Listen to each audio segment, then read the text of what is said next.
और दोस्तों कैसे सब लोग स्वस्थ होंगे। दोस्तों आज हम पढ़ेंगे सपिंड विवाह के बारे में। तो सबसे पहले हम ये जानेंगे कि जो सपिंड जो विवाह है इस पे हाई कोर्ट ने रोक लगा दी है। अब बहुत से मेरे भाई बहन उनको यही नहीं पता होगा कि आखिरकार में ये सपिंड विवाह होता क्या है, और जिनको पता है तो वो ये जान लीजिए कि सपिंड विवाह के बारे में हाई कोर्ट ने रोक लगाई, और रोक क्यों लगाई है इस बारे में हम जानकारी करेंगे। और ये भी देखेंगे कि सपिंड विवाह होता क्या है और कैसे होता है सपिंड विवाह, और सपिंड विवाह होता है तो कैसे वो सपिंड विवाह माना जाता है कि ये सपिंड विवाह की श्रेणी में आएगा। साथियों, तो जो भी भाई बहन हमारे चैनल पे नए आए हैं वो चैनल को सब्सक्राइब कर दें और वीडियो को लाइक साथियों ज़रूर कर दें और शेयर कर दें। आपके पास जितने भी व्हाट्सएप ग्रुप हैं सबके पास शेयर कर दें। तो ये बहुत ही न्यू अपडेट है जो कि अभी हाल ही में आई है।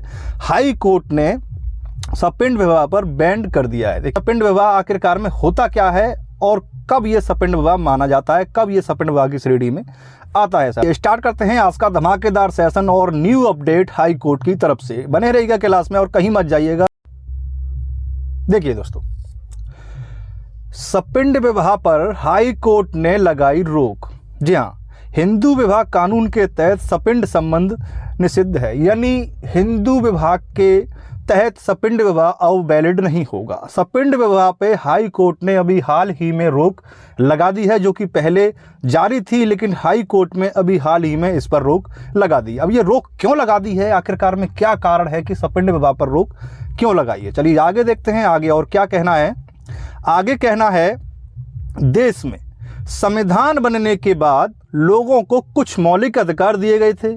मौलिक अधिकारों में एक अधिकार शादी भी है। जी हाँ दोस्तों, संविधान जब हमारा लागू हुआ था, बना था, जब उसमें मौलिक अधिकार दिए गए थे जो कि हमारे मौलिक अधिकार हैं। उन मौलिक अधिकारों में एक शादी करना भी हमारा मौलिक अधिकार था। जी, कोई भी लड़का लड़की अपने पसंद से एक दूसरे से विवाह कर सकता है। इसमें जाति धर्म या क्षेत्रवादा नहीं बन सकते। देखिए, किसी भी जाति में कर सकता है। मौलिक अधिकार का मतलब क्या होता है? मौलिक अधिकार का मतलब होता ही यही है कि किसी भी जाति में कर सकता है, किसी भी क्षेत्र में कर सकता है।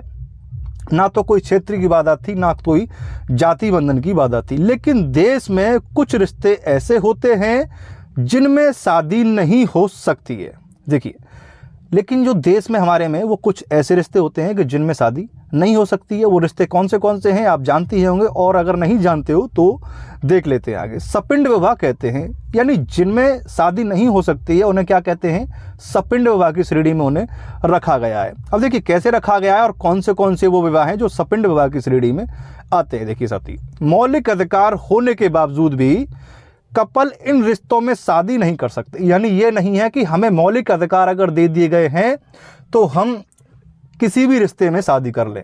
भाई मौलिक अधिकार दे दिए गए हैं, लेकिन फिर भी ये एक दायरे तक सीमित रहते हैं और रहने भी चाहिए। ठीक है, मौलिक अधिकार का मतलब ये नहीं है कि हम अपने मामा की लड़की से शादी कर लें, अपने मौसी की लड़की से शादी कर लें। भाई कुछ रिश्ते दायरे भी होते हैं, कुछ मर्यादा भी होती हैं और कुछ जो है कानून अधिकार भी होता है। देखिए, गुरुवार को दिल्ली हाई कोर्ट ने इस हफ्ते एक महिला की याचिका खारिज कर दी। यानी गुरुवार को इसी हफ्ते एक महिला की याचिका दिल्ली हाई कोर्ट ने खारिज कर दी। अब खारिज क्यों कर दी थी देखेंगे, एक नज़र डालेंगे। वह हिंदू मैरिज एक्ट 1955 की धारा 5 को असंवैधानिक घोषित करने के लंबे समय से कोशिश कर रही थी। क्या कर रही थी? हिंदू मैरिज एक्ट 1955 की धारा 5 को असंवैधानिक, यानी ये संवैधानिक नहीं है, इसे असंवैधानिक घोषित करने की कोशिश कर रही थी। यह धारा दो हिंदुओं के बीच शादी को रोकती है। यानी ये कहती है कि इस धारा के अगर इस रिलेशनशिप के अंदर अगर आएंगे तो ये शादी नहीं होगी। ठीक है साथियों, अगर वे सपिंड हैं, अगर उनके समुदाय में ऐसा रिवाज होता है तो ये लोग शादी कर सकते हैं। देखिए, अगर मान लीजिए ये समुदाय हुआ हमारा, ये एक समुदाय हुआ हमारा, अब यहाँ हम ये रह रहे हैं और यहाँ पे हमारे चाची ताऊ और भी बहुत रिश्तेदार हैं, वो यहाँ पे हम रह रहे हैं। एक हमारा ये परिवार है। ठीक है, अब यहाँ पे सपिंड विवाह का जो है प्रचलन है। प्रचलन क्या है कि हम अपने चाचा की लड़की से शादी कर सकते हैं, मामा की लड़की से शादी कर सकते हैं, बुआ फूफा की लड़की से शादी कर सकते हैं, और माँ के रिश्तों में जो भी रिश्ते हैं उनसे शादी कर सकते हैं, पिता के रिश्ते में जो भी रिश्ते हैं उनसे शादी कर सकते हैं, लेकिन बशर्ते यहाँ पे ये रिवाज होना चाहिए। ये रिवाज होना चाहिए तो ही उसे कानून के तहत मान्यता मिलेगी, अन्यथा नहीं मिलेगी। देखिए साथी, और आगे क्या कहता है, आगे कहता है तो ये लोग शादी कर सकते हैं, यहाँ तक क्लियर हुआ।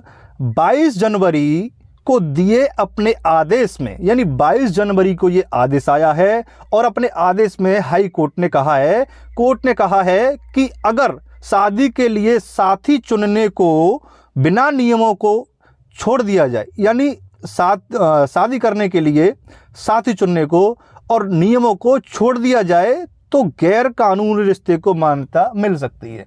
यानी इसका कहने का मतलब सीधा है कि अगर शादी करने को नियम और कानूनों को छोड़ दिया जाए तो मान्यता मिल सकती है। यानी अगर कानून ना देखे और नियम भी ना देखे तो आप किसी से भी शादी कर सकते हो। ठीक है साथियों, लेकिन क्या है कि हम एक भारत देश में रहते हैं और हमारे मौलिक अधिकार हैं कुछ। उन मौलिक अधिकारों के बावजूद हम शादी कहाँ कर सकते हैं और कहाँ नहीं कर सकते, ये हमारे कुछ दायरे होते हैं साथियों। ठीक है, आगे देखते हैं आगे और क्या कहा गया है। आगे हम जानते हैं क्या है सपिंड विवाह। देखिए सपिंड विवाह जानते हैं हम अब डिटेल में कि ये सपिंड विवाह आखिरकार में होता क्या है। देखिए सपिंड विवाह उन दो लोगों के बीच होता है जो आपस में खून के बहुत करीबी रिश्तेदार होते हैं। यानी आगे समझिएगा और क्या कहना चाह रहा है। आपस में खून के बहुत ही करीबी रिश्तेदार होते हैं। हिंदू मैरिज एक्ट में ऐसे रिश्तों को सपिंड विवाह कहा जाता है। यानी जो खून के बहुत ही करीबी रिश्तेदार होते हैं उनको हिंदू मैरिज एक्ट में सपिंड विवाह कहा जाता है, अगर वो ऐसा विवाह कर लेते हैं। कैसा विवाह देखिए आगे जानेंगे।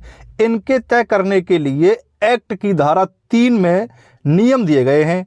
अगर धारा 3F(2) के मुताबिक अगर दो लोगों में से एक दूसरे का सीधा पूर्वज हो, यानी दो लोगों में से एक दूसरे के सीधे पूर्वजों, सीधे पूर्वजों से मतलब है, देखिए डिटेल में समझेंगे। और सीधे पूर्वजों से क्या मतलब हुआ, वो रिश्ता सपिंड रिश्तों की सीमा के अंदर आएगा। यानी वो रिश्ता होगा कि सपिंड रिश्ते की सीमा के अंदर आएगा। कौन सा रिश्ता होगा, आए फिर दोनों का कोई एक ऐसा पूर्वज हो जो दोनों के लिए सपिंड रिश्ते की सीमा के अंदर आए, तो दो लोगों के ऐसे विवाह को सपिंड विवाह कहा जाएगा। देखिए अभी आप समझे नहीं, ये कहना चाह रहा है कि या तो लड़की में से या फिर लड़के में से, इन दोनों में से कोई ऐसा हो, इसके पूर्वज का हो लड़की के का या फिर लड़के के पूर्वज का हो, कोई भी हो, अगर आप इससे शादी करते हैं तो वो सपिंड विवाह की श्रेणी में आएगा। कहाँ आएगा, सपिंड विवाह की श्रेणी में आएगा। जैसे समझते हैं उदाहरण से,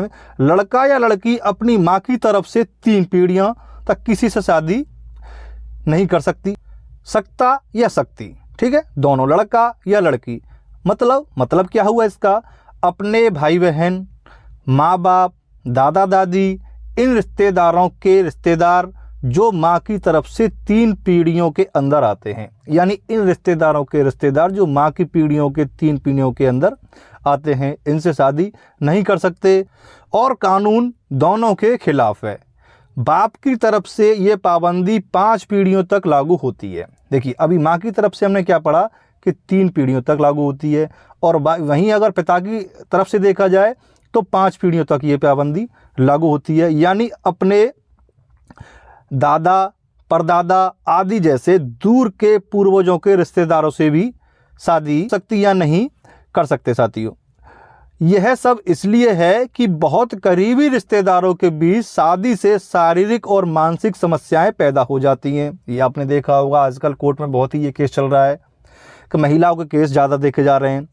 तो ये मानसिक, यानी रिश्तेदारी में अगर शादी कर ले, या कि माँ की 3 पीढ़ियाँ और पिता की 5 पीढ़ियाँ, तो ये रिश्तेदारी जो है ख़राब हो जाती हैं और बहुत सारी जो मर्यादा हैं वो भी समाप्त हो जाती हैं। देखिए हालांकि कुछ खास समुदायों में अपने मामा मौसी या चाचा चाची से शादी करने का रिवाज होता है। क्या होता है, ये खास समुदाय होते हैं। जो खास समुदाय होते हैं, जैसे कि अभी हम समझेंगे, सपिंड विवाह के तौर पे जाते हैं, रिवाज होता है। ऐसे में एक्ट के तहत उस शादी को मान्यता दी जा सकती है। पिता की तरफ से ये शादी को रोकने वाली पाबंदी परदादा, परनाना की पीढ़ी तक या उससे 5 पीढ़ी से पहले तक के पूर्वजों के रिश्तेदारों तक जाती है।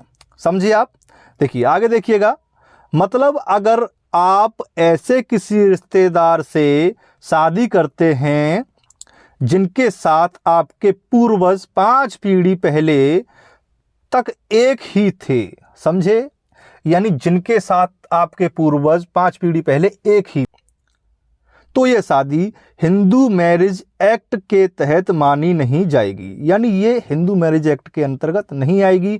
ऐसी शादी को सपिंड विवाह कहा जाता है। सपिंड विवाह क्या होता है आपको समझ में आ गया। ये हिंदू मैरिज एक्ट के तहत नहीं आती है, ये शादी एक सपिंड विवाह मानी जाएगी। और अगर ये पाई जाती है और इस तरह की शादी का कोई रिवाज नहीं है तो उसे कानूनी तौर पर अमान्य घोषित कर दिया जाएगा। क्या कर दिया जाएगा? अमान्य घोषित कर दिया जाएगा।